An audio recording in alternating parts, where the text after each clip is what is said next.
member from Rustico-Emerald. Well, thank you, Madam Speaker. It's a pleasure to rise today and welcome all my colleagues back here, as well as those in the gallery. Nice to see you. And, of course, everyone watching from District 18 Rustico-Emerald.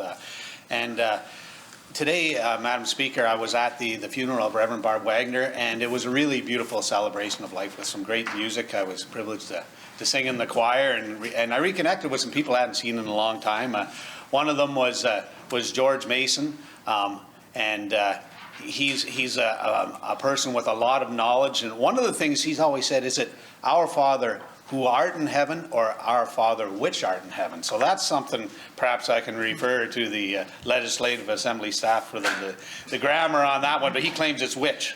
But Madam Speaker, at the funeral, Mark Douglas was there, a constituent of mine who plays the pipes, and he just did a fantastic job again today. And I was speaking of pipers, Madam Speaker. I wanted to talk about Dancing with the Stars this year. I know a member from Charlottetown, Winslow, has danced with the stars in the past, as have I, as has Peter Bevan Baker, New Haven Rocky Point. I'm sorry about that, Madam Speaker.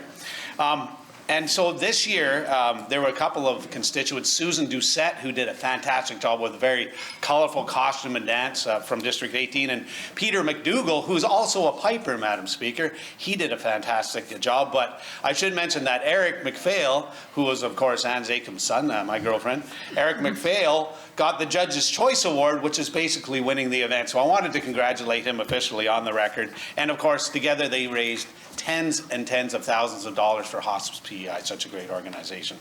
And Madam Speaker, I also wanted to recognize the pipers Ryan and Sarah Simpson. So at the Remembrance Day ceremony, of course, pipers are a staple both in North Rustico and Cavendish. Matt McLean does an amazing job in North Rustico every year. Either Ryan or Sarah plays at Cavendish on the cliffs overlooking the water, usually a stiff breeze, and Sarah did a fantastic job this year. But Madam Speaker, they also did a presentation at the Visitor Centre, Canadian Pipers and Pipe Tunes on the Western Front. So this was a lecture and a bagpipe recital.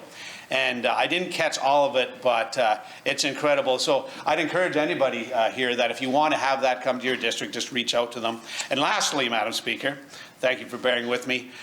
One of the favorite hockey organizations for the member from Charlottetown Belvedere, the Mid-Isle Matrix, were at the Monktonian last weekend, and they did very well across the front. My son was playing on the U15 team. They finished 1-1-1, but narrowly lost in that one tie and almost made the quarterfinals, which is a big accomplishment. But the Western Rebels, they were tied for 4th out of 12 teams. That's the new U16 team on the island in that organization. And the Kensington Wild, Madam Speaker, went right to the semifinal and lost, had a narrow loss there. So kudos to them and that great hockey organization. Thank you, Madam Speaker. Our members not